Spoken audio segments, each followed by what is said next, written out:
قربانی کس پر واجب ہے؟ قربانی واجب ہونے کا نصاب وہی ہے جو صدقہ فطرہ کے واجب ہونے کا نصاب ہے، یعنی جس عاقل بالغ مقیم مسلمان مرد یا عورت کی ملکیت میں قربانی کے ایام میں قرض کی رقم منحہ کرنے کے بعد 7.5 تولہ سونا یا 52.5 تولہ چاندی یا اس کی قیمت کے برابر رقم ہو، یا تجارت کا سامان یا ضرورت سے زائد اتنا سامان موجود ہو جس کی قیمت 52.5 تولہ چاندی کے برابر ہو، یا ان میں سے کوئی ایک چیز یا ان 5 چیزوں سے بعض کا مجموعہ 52.5 تولہ چاندی کی قیمت کے برابر ہو، تو ایسے مرد عورت پر قربانی واجب ہے۔ قربانی واجب ہونے کے لیے نصاب کے مال، رقم یا ضرورت سے زائد سامان پر سال گزرنا شرط نہیں ہے، اور تجارتی ہونا بھی شرط نہیں ہے۔ ذی الحجہ کی 12ویں تاریخ کے سورج غروب ہونے سے پہلے اگر نصاب کا مالک ہو جائے تو ایسے شخص پر قربانی واجب ہے۔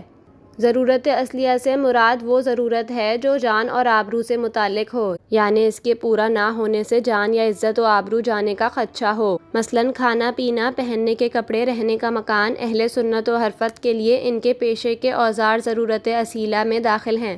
اور ضرورت سے زائد سامان سے مراد یہ ہے کہ وہ چیزیں انسان کے استعمال میں نہ ہوں، اور ہر انسان کی ضروریات اور حاجات عموماً دوسرے سے مختلف ہوتی ہیں، اور راجح قول کے مطابق ضروریات کو پورا کرنے کے لیے اشیاء کو جائز طریقے سے اپنی ملکیت میں رکھنے کی کوئی خاص تعداد شریعت کی طرف سے مقرر نہیں ہے، بلکہ جو چیزیں انسان کے استعمال میں ہوں اور انسان کو اس کے استعمال کی حاجت پیش آتی ہو اور وہ اشیاء تجارت کے لیے نہ ہوں تو ضرورت اور حاجت کے سامان میں داخل ہے۔ لہٰذا جو چیزیں انسان کے استعمال میں نہ ہوں اور انسان کو اس کی حاجت بھی نہ ہوتی ہو تو ضرورت سے زائد سامان میں شامل ہے۔ قربانی کے نصاب میں اس کی مالیت کو شامل کیا جائے گا۔